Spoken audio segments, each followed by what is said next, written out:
witwaga Naboti yarafite uruzabibu rwiza hafi y'ibwami kwaho. Hariho umugabo umwe witwaga Naboti yarafite uruzabibu rwiza hafi y'ibwami kwaho. Ahabu abwira Naboti ati wampaye uruzabibu rwawe nkarukoresha ko nzaguha urundi rwiza kurushaho.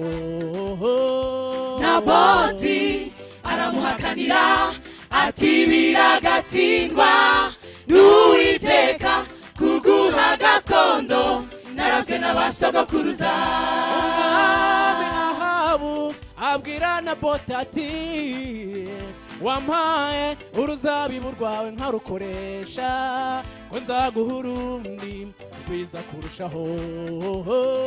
Naboti aramuhakanira ati biragatsindwa n'Uwiteka kuguha gakondo narazwe n'abasogokuruza.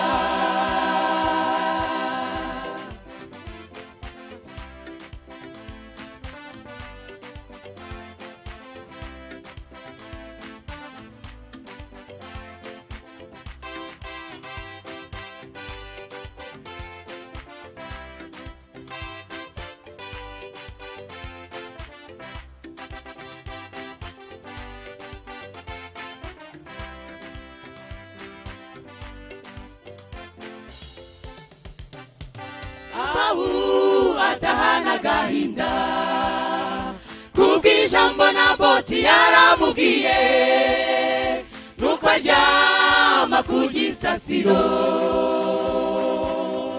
yerekeye ivure.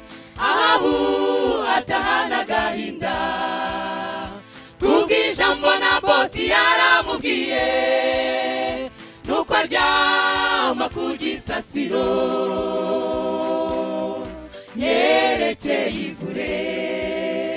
Yanga kugira icyo afungura, umugore we Yezebeli arababara, aherako yandika inzandiko zo kurenganya Naboti. Yanga kugira icyo afungura, umugore wa Yezebeli arababara, aherako yandika inzandiko zo kurenganya Naboti.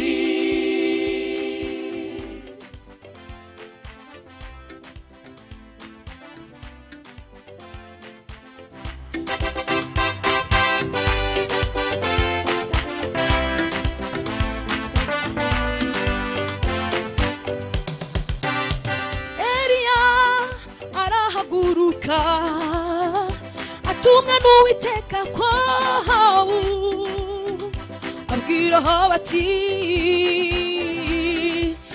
imbwa zarigatiye amaraso ya Naboti, aho niho zizarigatira yawe. imbwa zarigatiye amaraso ya Naboti, aho niho zizarigatira yawe. Ibyavuzwe kuri Ahabu byarasohoye, kuko na jambo Imana ivuga ngo rihere, mukagambirira ikibi ku bana b'Imana. Abo barinzwe ntabwo bavumika, ntabwo bavumika, n'ubwoko butuye ukwabwo ntabwo bavumika. Abo bararinzwe ntabwo bavumika, ntabwo bavumika, n'ubwoko butuye ukwabwo ntabwo bavumika, n'ubwoko butuye ukwabwo ntabwo bavumika, n'ubwoko butuye ukwabwo ntabwo bavumika, n'ubwoko butuye ukwabwo ntabwo bavumika.